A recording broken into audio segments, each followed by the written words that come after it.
لائق سر تعظیم و تکریم معزز و محترم حاضرین و سامعین، السلام علیکم ورحمۃ اللہ وبرکاتہ۔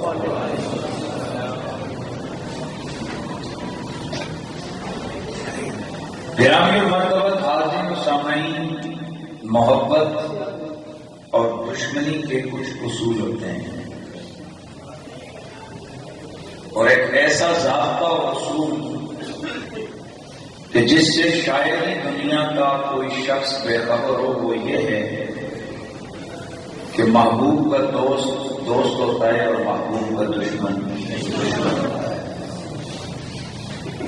یہ قانون فطری قانون ہے، اور ہمارے آقا دین فطرت کے بانی ہیں، اور میرے آقا رحمت کونین صلی اللہ تعالی علیہ وآلہ وسلم کی محبت یہ محبت ایمانی بھی ہے اور یہ محبت فطری بھی ہے۔ نبی پاک صلی اللہ تعالی علیہ وآلہ وسلم کا فرمان ہے، ترمذی نے اس کو، امام ترمذی نے اس کو روایت کیا ہے۔ اس کے علاوہ ظاہر ہے جب میں متن کی کتاب کا حوالہ دے رہا ہوں تو 20 کیا 50 سینکڑوں کتابوں میں مزید حوالے دیے جا سکتے ہیں۔ حضرت عبداللہ بن عباس رضی اللہ تعالی عنہ آپ سے مروی حدیث پاک ہے، میرے آقا رحمت کونین نے فرمایا، احب اللہ لما یبلوکم من نعمہ، اللہ سے محبت کرو کیونکہ وہ تمہیں اپنی نعمتوں سے رزق عطا کرتا ہے، تمہیں کھلاتا ہے، تمہیں پلاتا ہے۔ تو اس مونے میں حقیقی کی نعمتوں کے اس احسان کا بدلہ اور اس کا تقاضا یہ ہے کہ تم اللہ تعالیٰ کی جو نعمتیں تمہیں میسر آئی ہیں اس کے بدلے میں تم اس کا شکر ادا کرتے ہوئے اس سے محبت کرو۔ وَأَحِبُّونِي بِحُبِّ اللَّهِ، مجھ سے محبت کرو کیونکہ میں خدا کا محبوب ہوں۔ مجھ محمد سے محبت کا تقاضا یہ ہے،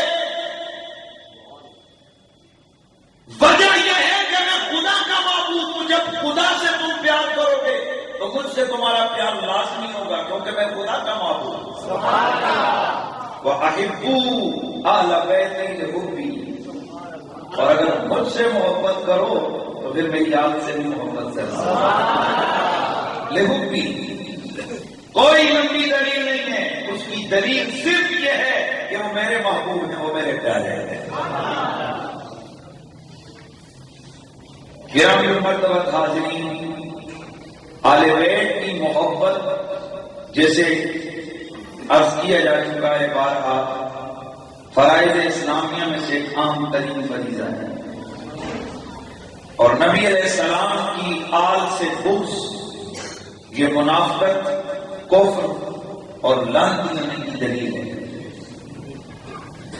جتنی میرے نبی نے اپنی آل کی محبت کے حوالے سے میرے آقا نے تقاضا کیا، ایک نہیں دو نہیں سینکڑوں حدیثیں قرآن کی آیات ہیں کہ میری آل سے محبت کرو محبت کرو، اسی طرح میرے نبی پاک نے اپنی آل کی دشمنی اور بغض سے منع بھی فرمایا۔ جگہ جگہ میرے آقا رحمت کونین نے متنبع کی اپنی امت کو، ڈرایا اپنی امت کو، جھنجھوڑا اپنی امت کو۔ حضرت ابو ہریرہ سے مروی حدیث مجموع الزوائد میں اس کو روایت کیا، میرے آقا نے فرمایا، خیرکم خیرکم لأہلی من بعدی۔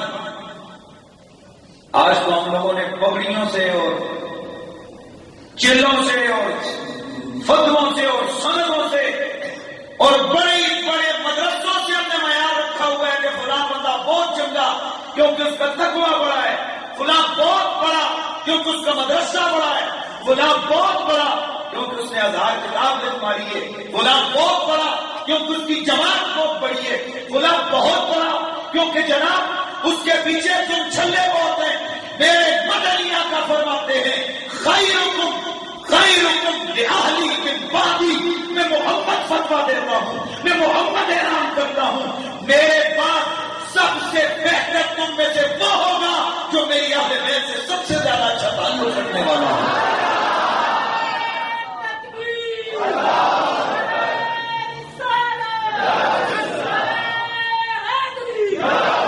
گرامی مرتبہ حاضرین، آج دستار فضیلت کے جلسے ہوتے ہیں، مدرسوں کے علماء یہ حدیث بار بار پڑھ کے سناتے ہیں، خیرکم من تعلم القرآن وعلمہ، تم میں سے بہتر وہ ہے کہ جس نے قرآن سیکھا اور جس نے قرآن سکھایا۔ کاش وہاں علماء حضرات کی حدیث بھی بیان کریں کہ میرے آقا نے یہ بھی فرمایا، خیرکم لأہلی من بعدی، تم میں سے سب سے بہتر وہ ہے جو میری اہل بیت سے سب سے زیادہ اچھا تعلق رکھنے والا اور پیار کرنے والا۔ کاش دینی حوالے سے ہم لوگ ڈنڈی نہ ہوں۔ افسوس ہوتا ہے مجھے، اور میں آپ کو پتہ ہے کھرا آدمی، اسی لیے کئی دفعہ بدنامیاں ہوتی ہیں، کئی دفعہ فخر لگتے ہیں کہ یہ ایسا ہو گیا ویسا ہو گیا، لیکن آپ کو پتہ ہے میرے نبی کی یہ بھی حدیث ہے، میرے آقا نے فرمایا کہ جو صاف کو انسان قیامت کے دن میری قربت میں اٹھے گا، ہمیں کسی فتوے سے کوئی اندیشہ نہیں۔ تو یہ حدیث آپ نے ذہن میں رکھنی ہے، خیرکم لأہلی من بعدی، میرے بعد جو میری یار سے سب سے پیارا تعلق رکھنے والا ہوگا، سب سے اچھا رشتہ رکھنے والا ہوگا، سب سے بہترین تعلق جس کا ہوگا وہ تم سب میں سے، چاہے وہ لمبے چوڑے اس کے پاس سندیں ہوں یا نہ ہو، وہ مدرسے کا مطمئن ہو یا نہ ہو، جو میری آپ سے سب سے زیادہ اچھا تعلق اور رشتہ رکھنے والے ہو تم سب سے بہتر ہے۔ آگے آئیے، یہ بیرقسی میں چند روایات عرض کرتا ہوں، یہ آپس میں ربط آخر میں انشاءاللہ ساتھ سے میں رزلٹ لے کے آؤں، پھر انشاءاللہ ربط آئے گا کہ یہ میں نے روایات کیوں عرض کی۔ میرے آقا کے پیارے صحابی حضرت سیدنا زید بن ارقم رضی اللہ تعالیٰ عنہ، آپ فرماتے ہیں کہ غدیر خم کے موقع پر، اور آپ کو پتا ہونا چاہیے غدیر خم یہ ایک مدینہ اور مکہ کے بیچ میں ایک کنواں ہے، اس کو بڑا آباد کنواں تھا، بڑا پانی تھا، اس کا میٹھا پانی، اور جو بھی مسافر یہاں سے گزرتے تو راستے میں لازمی انہوں نے یہاں پڑاؤ کرنا ہوتا تھا۔ تو میرے مدنی آقا جب حج فرما کر واپس مدینہ شریف جانے لگے تو میرے آقا کے ساتھ کتنے صحابہ تھے ذرا بتائیے؟ ماشاءاللہ کتنے؟ 1.25 لاکھ کم و بیش صحابہ تھے۔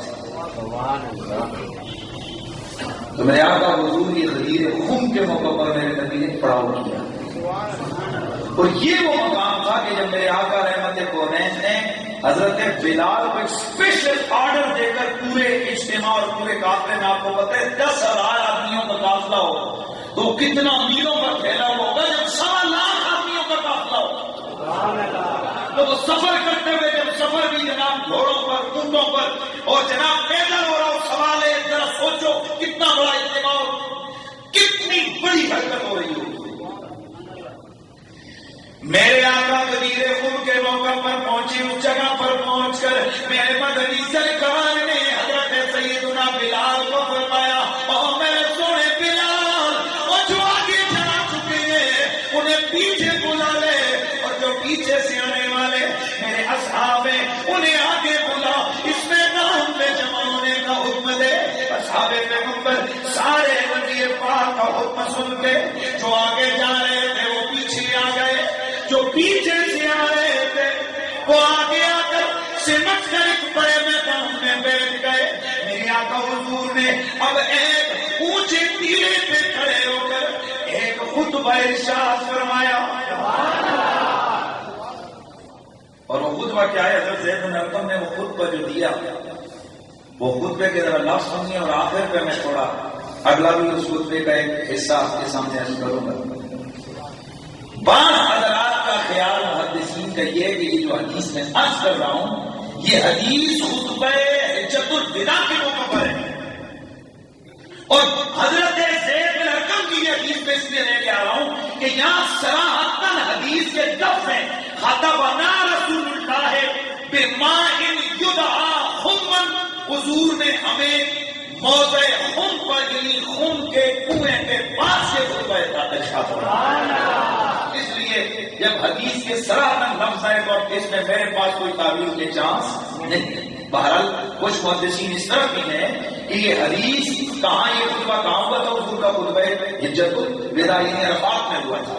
بہرحال وہاں ہوا یا یہاں ہوا، خطبہ نبی کے سننے والے نبی کے ساتھ آئے. اب بعض حضرات نے صرف اس چیز کو لے کر کے وہاں ہوا یا یہاں ہوا اس حدیث کو ہی معاذ اللہ مسترد قرار دے کر کہا نہیں یہ تو حدیث. اور یہ چیزیں وہیں پر قلم حرکت میں آتے ہیں جہاں اندر خباثت ہو، یزیدیت ہو، جہاں اندر آل نبی کا بغض ہو، جہاں محبت ہو، وہاں یہ چیزیں کا سامنے آڑے نہیں آتی ہیں. صاحب نبی کی حدیث ہے، چاہے ادھر کہا یا ادھر کہا، خطبہ بھی وہی ہے. یعنی میرے نبی علیہ السلام کے صحابہ بھی وہی ہیں جو سوالات ساتھ تھے، ادھر بھی تھے ادھر بھی تھے. ہاں کسی غدیر خون سے کوئی تمہیں چھیڑے تو مجھے نہیں پتا، بہرحال چلو ادھر ہے یا ادھر ہے، خطبہ جو ہے وہ سنیے میرے نبی نے کیا فرمایا. سرکار نے فرمایا، حضرت زید بن ارقم رضی اللہ تعالیٰ عنہ فرماتے ہیں فحمد اللہ کے نبی صلی اللہ علیہ وسلم نے اللہ کی حمد فرمائی، وثنا علیہ، ثنا فرمائی. وبعض وذکر، حضور نے لمبا خطبہ دیا، بعض نصیحت فرمائی.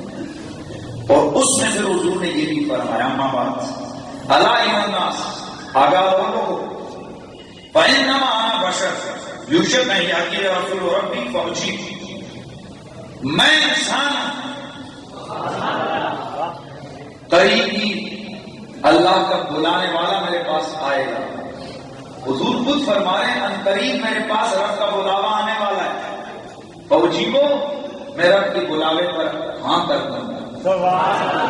حضور اپنا خود فرما رہے ہیں کہ مجھے ان قریب بارگاہ رب العزت سے بلاوا آنے لگا ہے اور میں رب کے بلاوے پر ہاں کر دوں گا، جواب دے دوں گا، میں راضی ہو جاؤں گا. اور سنیے، کائنات میں یہ صرف اللہ کے نبی کی شان ہوتی ہے کہ وہ مرضی سے دنیا سے جاتا ہے. اور یہ خود حدیث کے لفظ موجود ہیں کہ اللہ تعالیٰ نبی سے مرضی پوچھتا ہے، میرے نبی تیری مرضی ہو تو ادھر رہے، مرضی ہو تو ادھر آئے. اور خود جب سرکار کے پاس یہ بلاوا آیا تو سرکار نے اپنے صحابہ کو متنبع فرمایا. تو خیر ذرا میں دوسرا سائڈ نکل جائے گی، دوسرا عنوان ہو جائے گا. پھر سنیے، میرے آقا نے فرمایا کہ میرا بلاوا آنے لگا ہے، وہ انا طارق فیکم ثقلین، میں تمہیں دو بڑی بھاری چیزیں چھوڑ کے جا رہا ہوں. مختلف الفاظ اس خطبے کے، حدیث کے بھی مختلف الفاظ ہیں. اولہما کتاب اللہ ہے فیہ الہدی والنور، پہلی ان میں سے اللہ کی کتاب، اور اس کتاب اللہ کے اندر ہدایت بھی ہے اور نور بھی ہے. وخذوا بکتاب اللہ، اللہ کی کتاب کو مضبوطی سے پکڑنا. واستمسکوا بہ، کچھ بھی رہنمائی لینی ہے نا تو قرآن سے لیں. یا رسول اللہ دوسری چیز میرے آقا نے فرمایا وَأَهْلُ بَيْتِهِ، دوسری چیز میں اپنی آل بیت چھوڑ کے جا رہا ہوں. وَذَكِّرُكُمُ اللَّهَ فِي آلِ بَيْتِي، وَذَكِّرُكُمُ اللَّهَ فِي آلِ بَيْتِي، وَذَكِّرُكُمُ اللَّهَ فِي آلِ بَيْتِي. سن لو، میرے نبی نے 3 مرتبہ فرمایا میں تمہیں اپنی آل کے معاملے میں خدا سے ڈراتا ہوں، اللہ سے ڈراتا ہوں، اللہ سے ڈراتا ہوں. اور دوسرا معنی بنتا ہے میں تمہیں اپنی آل کے معاملے میں خدا یاد کرواتا ہوں، خدا یاد کرواتا ہوں، خدا یاد کرواتا ہوں. خیال کرنا میرے بات، خیال کرنا میرے بات، یہ سوچ لینا کہ تم ان سے کس طرح سے پیش آتے ہو. آؤ میرے دوستو، میرے مدنی آقا رحمت کونین صلی اللہ علیہ وسلم نے ساری زندگی اپنی آل کی محبت کا امت کو سبق دیا ہے. اور میرے آقا نے ساری زندگی، میرے مدنی کریم آقا نے اپنی امت کو اپنی آل کے بغض سے بچایا اور ڈرایا ہے. اس کی وجہ یہ ہے کہ فرمایا الا ومن مات علی حب آل محمد مات کافرا، اور جس کے دل میں آل محمد کا بغض آ گیا وہ بے شک کتنا بڑا حاجی نمازی غازی ہو، جب وہ مرے گا تو حالت کفر میں اسے موت آئے گی. الا ومن مات علی حب آل محمد مات تائبا ومغفورا، اور جس کے دل میں آل محمد کا محبت، آل محمد کا پیار ہوگا، آل بیت کی محبت ہوگی، میرے مدنی سرکار فرماتے ہیں وہ جیسا بھی ہو، جب تک وہ توبہ نہ کر لے، جب تک وہ بخشا نہ جائے اور اس کا ایمان مکمل نہ ہو جائے، اس وقت تک اس کو موت نہیں آئے گی۔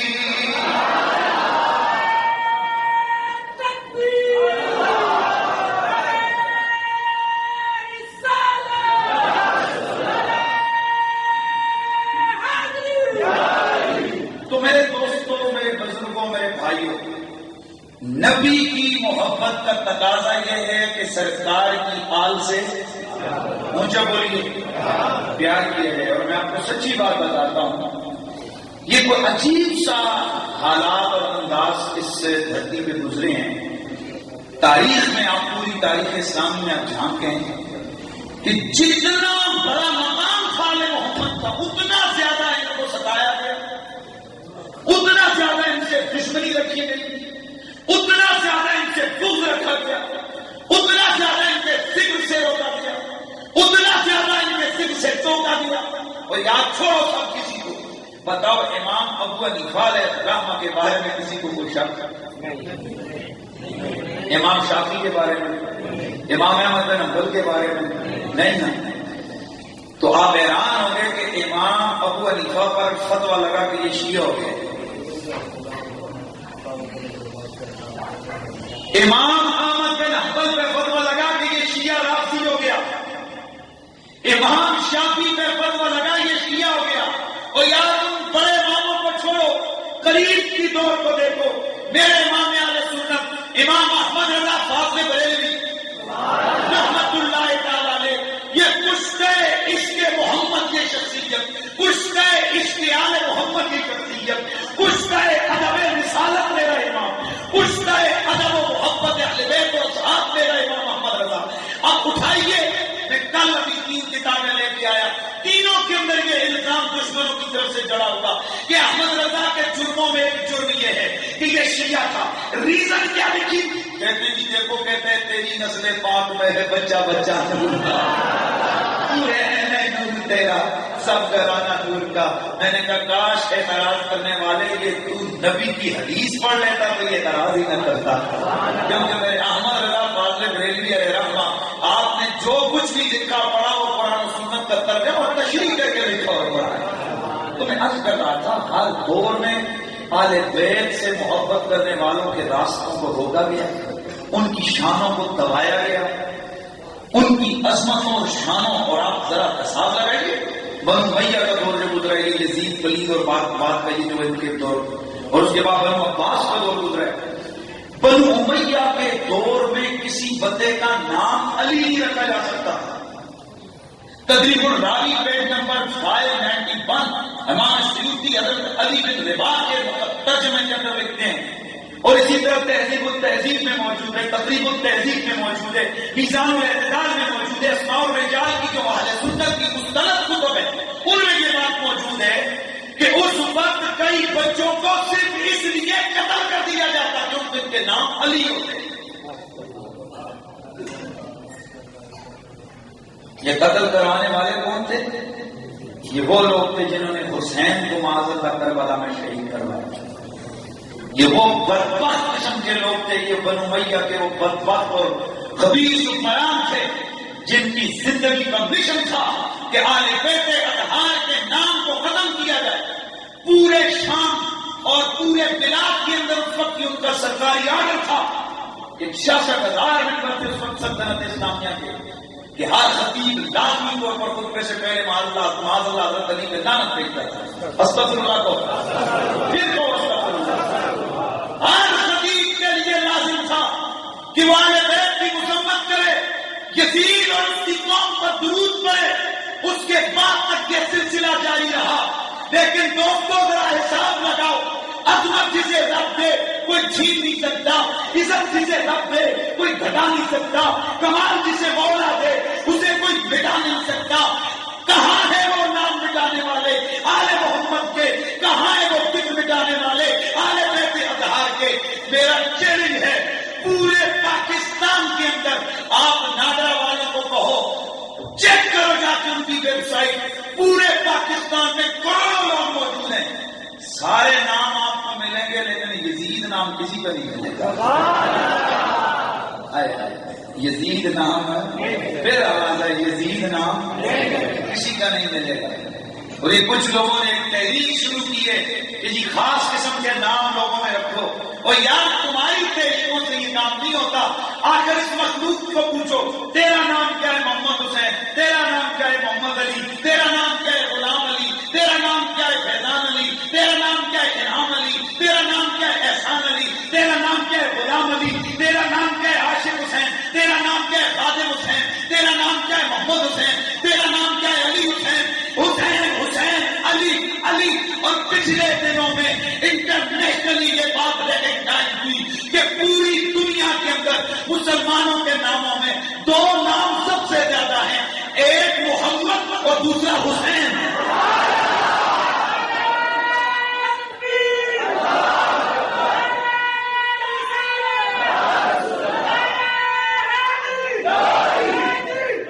ایک محمد اور دوسرا حسین۔ وہ جو چلے تھے گھر سے نام حسین کو مٹانے کے لیے، آج ان کے ذکر بھی مٹ گئے، اور اگر کہیں ذکر ہوتا ہے تو لعنت صاف ضرور ملتی ہے۔ یہ ہے میرے نبی کی یاد کا کمال، یہ ہے میرے رب کا انعام۔ پوری دنیا کے اندر 600 سال تک حکومتوں کے زور پہ پاور پہ یہ کام ہوتا رہا، کوئی سرکاری مشینری استعمال ہوتی رہی کہ کسی خطبے پہ علی، کسی ممبر پہ علی کا نام نہ آئے، کسی خطبے میں علی کا نام نہ آئے، حسن کا نام نہ آئے، حسین کا نام نہ آئے۔ لیکن آج دیکھیے وہ خطبے مٹانے والے آج خود مٹ گئے ہیں۔ نام حسین کل بھی زندہ تھا، نام حسین۔ تو پھر کیوں نام کہیں مٹ گئے، مٹتے ہیں، مٹ جائیں گے آخر، بلکہ پوری ربائی پڑھوں زندہ ہے جہاں پر میں محمد کے گھرانے والے واقف ہیں اس راز سے، سارے زمانے والے زندہ ہے جہاں بھر میں محمد کے گھرانے۔ اوہ مٹ گئے، مٹتے ہیں، مٹ جائیں گے آخر، میرے حسین تیرا نام مٹانے۔ کوئی زبان خاموش نہ رہے، مل کے کہہ دو میرے حسین تیرا،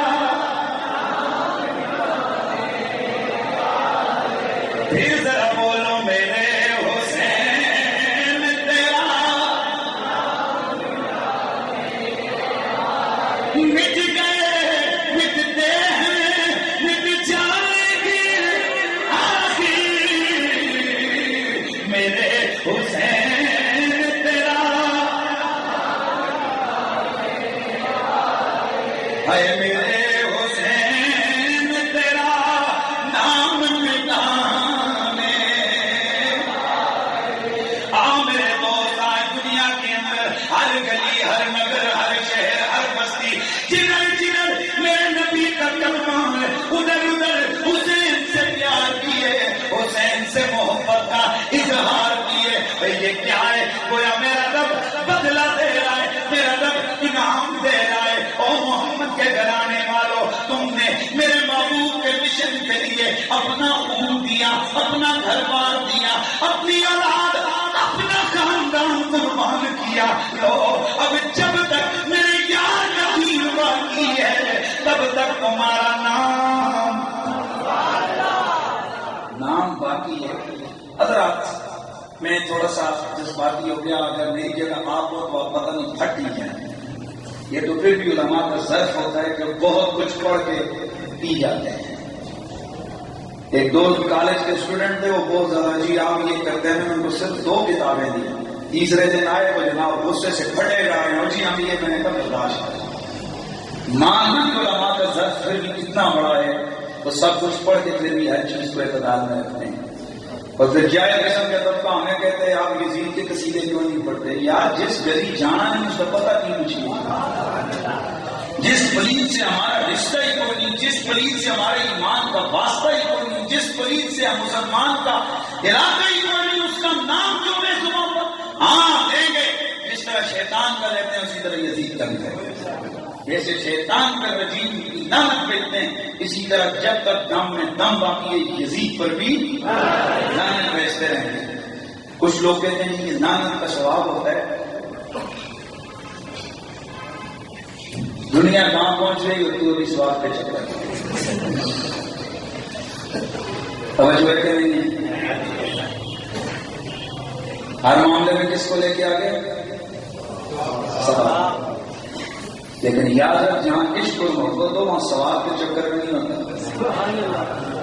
حضرت سیدہ رابعہ بصری رضی اللہ تعالیٰ عنہ کو ایک دن دیکھا گیا کیا پیاس میں ایک ہاتھ میں پانی اور ایک ہاتھ میں جناب آگ ہے، بالٹی میں ڈال دیا، کب کدھر آپ نے فرمایا آج جہنم کو بجاؤں گی جنت کو جلاؤں گی، یہ مجذوبہ تھی اور مجذوب پر کوئی گرفت شریک نہیں ہو سکتی۔ کہا وجہ؟ آپ نے فرمایا وجہ یہ کہ یہ دنیا داروں کو میں نے یہ دنیا والوں کو دیکھا، یہ نماز پڑھتے ہیں تو جنت کے لیے اور گناہ ترک کرتے ہیں تو دوزخ سے ڈر کے، میں ان چیزوں کا خاتمہ کر رہی ہوں۔ بولا کیوں؟ کہا کہ یہ نماز خدا کے لیے کیوں نہیں پڑھتے، یہ گناہ اللہ سے ڈر کے کیوں نہیں چھوڑتے ہیں، یہ جنت سے ڈرتے ہیں۔ اور کسی نے کہا تھا نا علم وچ مساسان تو یاد دلر سنا سان، اسے علم کا سکہ نہیں چلتا جسے عشق پرانا میرا ہے۔ نبی کے صحابہ نے جب میرے آقا رحمت کونین مکہ کو چھوڑ کے مدینے گئے تو دعائیں صبح و شام شروع ہوئی، ربنا اخرجنا من هذه القرية الظالم اهلها، یا اللہ اس مکے سے نکال مدینے پہنچا۔ لوگوں نے کہا کہ حضرات آپ کیسی دعا کر رہے ہیں، یہاں کعبہ ادھر ہے، حجر اسود ادھر ہے، طواف ادھر ہے، زمزم ادھر ہے، عرفات ادھر ہے، مینا ادھر ہے، مزدلفہ ادھر ہے، سب کچھ ادھر ہے، اور آپ ادھر 1,00,000 نماز کا ثواب، ادھر 50,000 کا، دن میں 2,50,000 نمازیں اس کا ثواب ملتا ہے۔ تو کوئی پوچھے نا ان صحابہ سے کہ تم نے 2,50,000 نمازیں آج کمیں، یہ بھی پرابلم ہے کہ ہمیں خدا رسول کا عشق بار میں اور ہمیں ان چکروں میں پڑھایا جاتا ہے، ڈال دیا جاتا ہے، اتنے ہزار میں کی ملے گی، اتنے ہزار اور ملے گا۔ خدا کے بندے کبھی اس سے نکل اپنے محبوب کو بھی سوچ۔ وہ ایک عاشق مصطفیٰ ہو گئے، اس نے کوئی عاشق تھا، اس نے کلام لکھا تو کہنے لگا اب زمزم بھر آئیاں اج دے مانا سی ویکھن سونے کا گھر آئیاں۔ وہ جناب یہ شہر چڑھ گیا مفتیوں کے ہتھے، انہوں نے اس پہ ٹھک لگایا فتوا، انہوں نے کہا یہ تو توہین کر دی، اس نے حج کی، اس نے یہ کر دیا، اس نے وہ کر دیا۔ میں نے کہا کاش انہوں نے نبی کے صحابہ کی وہ روایات پڑھی ہوتی تھی۔ ہاں کیا حضور کے صحابہ کو نہیں دیکھا کہ میرے رسول کے لیے نماز کو چھوڑ دیا تھا انہوں نے؟ کیا بولو سبحان اللہ کی آواز آنی چاہیے؟ کیا میرے نبی کے صحابہ نے نماز کو نہیں چھوڑا نبی کے آرڈر اور نبی کے کہنے پر؟ ثوابوں میں اس قوم کو لگا لے، سن لو، اگر خدا کا رسول مل گیا ساری کائنات مل جائے گی، جس کو محمد مل گئے اسے ساری کائنات مل جائے گی۔ کاش کہ ہمارے اندر یہ جذبہ ہے، ہم ان چکروں سے نکلیں گے، آپ خدا رسول کے لیے بھی کچھ ہم کریں۔ ہمارے وقت یہ حساب کتاب ہمارے جیب میں کیلکولیٹر پڑا ہوتا ہے، اور آج کل تو بڑا آسان ہو گیا، موبائلوں میں بھی آ گئے، ٹک ٹک ٹک ٹک حساب لگاتے ہیں، اگر دن میں اتنی نفل پڑھیں گے تو اتنا ثواب ملے گا، اتنی تسبیحیں پڑھیں گے تو اتنا ثواب۔ خدا کے بندے نکل اس سے۔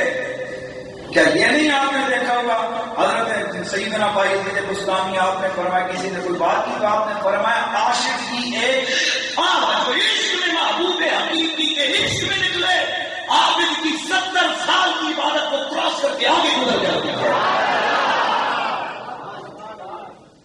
یہ عشق یہ محبت کی کوئی معمولی چیز ہے، ہم نے اس کو ایک خواہ کی چیز سمجھا ہے۔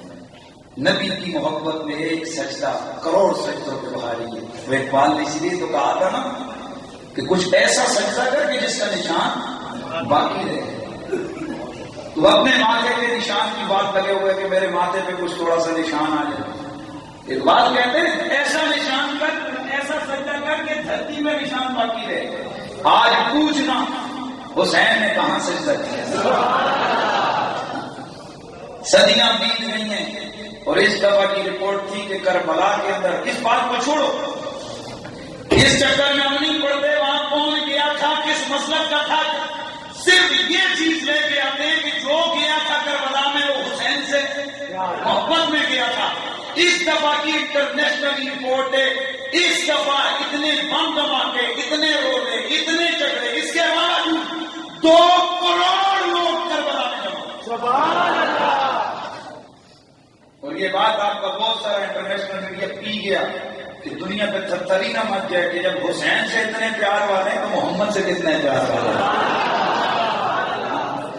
تو میرے دوستو، بات یہ کر رہا ہوں، میری اس تقریر کا مقصد، اور میں کسی وقت ہم لوگ پریشان ہو جاتے ہیں. میں آپ کو سچی ٹھیک ہے، ہم دنیا داری میں بھی ہمارے معاملات ہیں، سیاسی والے سے بھی کئی دفعہ ہم لوگ بول جاتے ہیں، معاملات ہوتے ہیں، لیکن کیا یار ہم خدا اور رسول کا خوف نہیں ہے.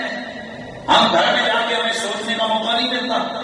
ہم بھی اس ممبر پہ بیٹھ کے جب گھر میں جاتے ہیں ہم بھی سوچتے ہیں، 11 دفعہ سوچتے ہیں، کئی دفعہ ہم لوگ سوچتے ہیں یار پتہ نہیں اگر قیامت کو رب تعالیٰ نے ہم سے پوچھ لیا تو سچی بات یہ میرے دوستوں، جتنا حق ہے آل محمد کا اتنا حق ہم ادا نہیں کر سکتے. لیکن چلو یار ان کے عاشقوں اور نام لینے والوں میں نام تو آ جائے. تو میں بات کر رہا تھا کہ نبی کی محبت کا تقاضا یہ ہے نبی کی آل سے پیار کیا جائے، اور نبی کی محبت کا تقاضا یہ ہے کہ نبی کی آل کے دشمنوں سے دشمنی کی جائے. بولیے نبی کی آل کے دشمنوں سے دشمنی. ایک واقعہ اس میں جو میں سنانا تھا آج سنا دیتا ہوں، اور بتلانا یہ مقصود ہے کہ اگر مولوی صاحب ممبر پہ بیٹھ کے شان آل محمد نہ بھی بیان کرے نا تو ان کی عظمت اور شان میں تو کمی واقعہ نہیں ہے. یہ کمی واقعہ ویسے میں یہ واقعہ بیان شاید نہ کرتا، لیکن ایک اتھینٹک امام نے اس کو ذکر کیا، اس لیے مجھے حوصلہ ملا کہ یار اس کو بیان کر دیا جائے. امام ابن حجر، جس کا نام ہی ایک، جس کو کہتے ہیں نا کہ مضبوط دلیل ہے، اور جس بندے کا نام ہی جناب اتنا اپنی ذات میں جس کو کہتے ہیں نا کہ اتھینٹک حیثیت رکھتا ہے کہ مجھے مزید کسی لمبے چوڑے والوں کی ضرورت نہیں ہے. امام ابن حجر رحمۃ اللہ تعالیٰ علیہ آپ ایک واقعہ لکھتے ہیں کہ گوبھی ایک اور کئی طرح سے آیا ہے. پیج نمبر 284 الصواعق المحربہ، امام حسن مجتبیٰ،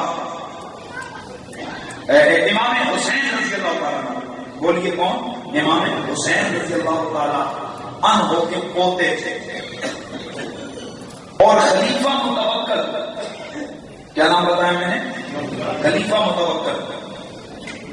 خلیفہ متوکل ایک بہت بڑا مشہور عباسی خلیفہ گزرا ہے، اور آپ کو پتہ ہے کہ اس کا بڑا نام ہے اپنے دور میں مسلمان جو حکمران وہ تھے خلفاء، ان میں اس کا بڑا نام ہے. تو ایک عورت نے ایک دعویٰ کیا کہ میں سید زادی ہوں. میں کون ہوں؟ سید زادی ہوں. تو اس متوکل نے کہا کیسے چیک کیا جائے کہ یہ سید زادی ہے یا سید زادی نہیں ہے. چنانچہ کچھ درباریوں نے یہ مشورہ دیا کہ اس وقت جو امام علی رضا ہیں، بھائی دیکھیے نا، امام حسین کے بیٹے امام زین العابدین، امام زین العابدین کے بیٹے امام باقر، امام باقر کے بیٹے امام جعفر صادق، امام جعفر صادق کے بیٹے امام موسیٰ کاظم، امام موسیٰ کاظم کے بیٹے امام سیدنا علی رضا. میں نے کہا امام علی رضا اس وقت بہت بڑے عالم ہیں، ان سے اس معاملے کا حل کروایا جائے اور ان سے اس کا جواب دیا جائے کہ یہ کیا اس کا طریقہ کیا ہے. چنانچہ متوکل نے حضرت امام علی رضا کو بلایا ہے، امام آپ سے سوال کرنا ہے کہ یہ جو سید زادی ہونے کا دعویٰ کر رہی ہے، بتائیے کہ کیا یہ سیدہ ہے یا نہیں ہے. اللہ اکبر. حضرت امام علی رضا نے فرمایا بڑا آسان طریقہ ہے. پوچھا وہ کیا؟ فرمایا ان اللہ حرم اولاد الحسنین علی السباع فتلقلق للسباع.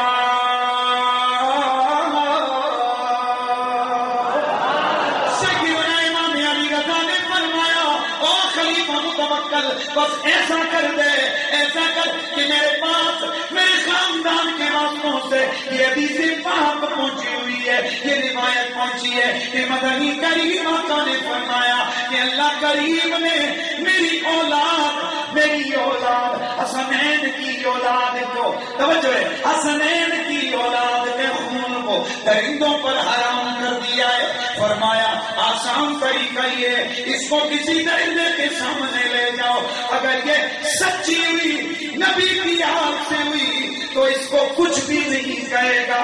چنانچہ جیسے ہی بادشاہ نے کہا بڑا اچھا طریقہ بتایا، وہ مان گئی، کہنے لگی نادینا میں نے 2 نمبر دعویٰ کیا ہے، میں سید زادی نہیں ہوں۔ اور یاد رکھیے کہ یہ خاندان کو چینج کرنا، نسب کو چینج کرنا، اس کے حوالے سے تقریباً 5 صحیح حدیثیں ہیں، 5 صحیح حدیثیں ہیں، جن میں ایک حدیث سے مسلم کی، اور اس کے علاوہ ابن عساکر میں موجود ہے، اور اس کے علاوہ امام حاکم مستدرک میں روایات لے کے آئے ہیں، ترمذی میں موجود ہے، دیگر صحاح میں موجود ہیں۔ نبی پاک سرور کونو مکان نے فرمایا من انتسب الی غیر ابیہ فقد کفر، جس نے اپنا نسب بدلا، جیسے آج نہیں ہوتا ہے کہ خاندان کوئی اور آگے کوئی لکھوا دیتے ہیں اور اس کو معمولی کام سمجھتے ہیں۔ میرے آقا فرماتے ہیں گویا اس نے کفر کیا، اور ایک روایت میں آتا ہے کہ اس نے اپنی ماں پر بدکاری کا الزام لگایا جس نے اپنا نسب بدلا، ڈائریکٹ کسی کے باپ کو اپنا باپ کہا۔ اور مسلم کی حدیث سے آقا نے فرمایا اس کے لیے جنت حرام ہو گئی جس نے اپنا نسب بدلا۔ اور رولا یہ کہ نسب بدلنے والے بھی بنتے اور کوئی کم ہی بنتے ہیں، صرف سیدوں کے کھاتے میں زیادہ آتے ہیں۔ اور کمال یہ ہے کہ صدیاں بیتنے کے باوجود بھی اوریجنل جو سید ہے اس کا شجرہ بڑا محفوظ ہوتا ہے، سبحان اللہ، یہ بڑا کنفرم ہے۔ اور ایک تو ہمارے یہاں پرابلم یہ کھڑا ہو گیا کہ جو تمیزوں والا ہو، جو کیا بولتے ہیں وہ جادو شادو کرتے ہیں، اس کو شاعری لے کے مشہور کر دیتے ہیں۔ بابا سید صرف اس کو کہتے ہیں جو حسنین کریمین کی اولاد میں سے اور صاحب نسب وہ سید ہوتا ہے۔ تو اب وہ جو عرض کر رہا تھا کہ خلیفہ متوکل نے جب یہ دیکھا تو یہ جو بڑے بڑے خلفاء ہیں نا، یہ اہل بیت ائمہ کی عظمت اور شان سے ڈرتے رہتے تھے کہ کہیں جناب لوگ ان کی طرف ہو کر ہمیں اٹھا کے پھینکی نہ دیں۔ تو متوکل نے کہا کہ اے امام آپ نے جو اس کو طریقہ بتایا ذرا آپ خود تجربہ نہیں کر لیتے، آپ یہ خود تجربہ نہیں کر لیتے۔ امام علی رضا رحمۃ اللہ تعالی آپ نے فرمایا کیوں نہیں؟ چنانچہ بادشاہ نے حکم دیا 3 بھوکے شیر لا کر سین میں چھوڑے گئے، دروازے بند کر دیے گئے۔ امام علی رضا کو وہاں بھیجا گیا، آپ گئے تو سب سے پہلے درندے آ کر آپ کا طواف کرنے لگے۔ اس کے بعد آپ نے ان کے سروں پر ہاتھ پھیرا اور وہ نیچے بیٹھ گئے اور آپ کے سامنے سر جھکایا، اللہ اکبر، آگے پیچھے پھرنے لگے۔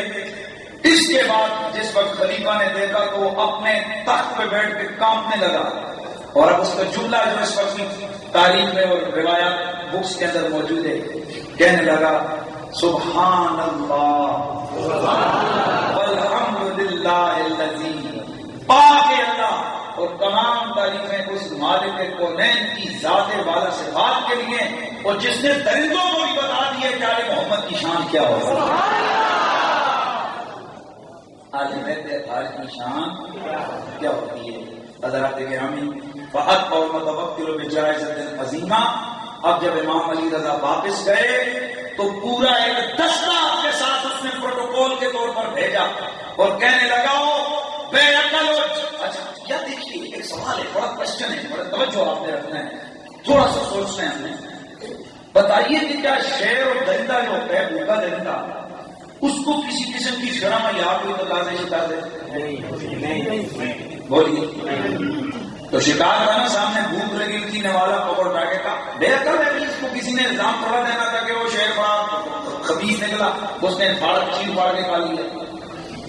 تو اے درندے بتا، امام علی رضا کے سامنے سر کیوں جھکایا؟ 1 بھی نہیں، 2 نہیں، 3 تھے، اور آپ کو پتہ ہے یہ بھی بڑا فلسفہ ہے کہ ایک درندہ ہو تو بعض اوقات خاص حالات پہ، آج موجودہ یہ جو دور ماہرین حیوانیات ہیں وہ سمجھاتے ہیں کہ ایک درندہ یہ کسی وقت خاص حالات کے پیش نظر دب جاتا ہے، لیکن جب بھوکے ہوں، 3 4 ہوں، 2 سے زیادہ ہوں، اس وقت ان میں کوشش اور ان میں یہ مقابلہ ہوتا ہے کہ ان میں سے کون پہلے اپنے شکار کو چیر پھاڑ کے کھائے گا۔ تو اس لیے وہ بڑا سیاح تھا متوکل، اس نے 1 نہیں بھیجا، 3 بھیجے، ان تینوں نے سر جھکایا۔ اے درندو سر کیوں جھکایا؟ سر کیوں جھکایا؟ چیر پھاڑ کے کھا جاتے۔ تو کوئی جواب آتا ہے ہم بے عقل ضرور تھے لیکن آل محمد کے بے ادب نہیں تھے. دوستان گرامی، بے ادبی یہ وہ زہر ہے، یہ وہ خطرناک قسم کی بیماری ہے کہ اللہ تعالیٰ اس سے بچائے. تو میں بات کر رہا تھا کہ میرا اللہ جب اپنی آل محمد عربی کی آل کی شان کو بلند کروانا چاہتا ہے تو وہاں میں اور آپ نہ بھی ہوں، وہاں اور مخلوق بھی بڑی ہے جس سے میرا اللہ اپنے نبی کے آل بیت کی شان کو بلند کروانا چاہتا ہے. حضرات، آج جو کائنات کے اندر امام حسین رضی اللہ تعالیٰ عنہ کے قصیدے ہیں، آپ کے نعرے لگ رہے ہیں، آپ کی شانوں کے ڈنکے بج رہے ہیں، یہ وجہ اور سبب کیا ہے؟ اس کی وجہ اور سبب صرف یہ ہے جو اپنے عشق، اپنے کاز پر کمٹمنٹ نہیں کرتے، اللہ ان کے نام کو صبح قیامت تک زندہ رکھتے ہیں. یزید، کچھ حضرات کے ذہن میں صرف یہ کہ یزید نے صرف وہی خباثت کی جو کربلا میں ہوئی. کربلا کے اندر جو اس نے آل بیت اطہار کے افراد کو شہید کروایا، بس یہی ان کی خباثت ہے. لیکن جناب 3 سال کا عرصہ یہ تخت نشین رہا اور سیٹ پہ رہا. کون؟ یزید پلید. کتنا؟ بولیے. 3 سال. ان 3 سالوں میں اس کی خباثتوں کی اتنی لمبی فہرست ہے کہ صبح قیامت تک انسانیت جس کے سامنے شرمندہ ہے اور سر جھکائے کھڑی ہے. ایک تو کربلا میں شہادت ہو گئی، اس کے بعد آگے بڑھی. اس کی خباثتیں تھوڑا سا بتاتا ہوں اور آپ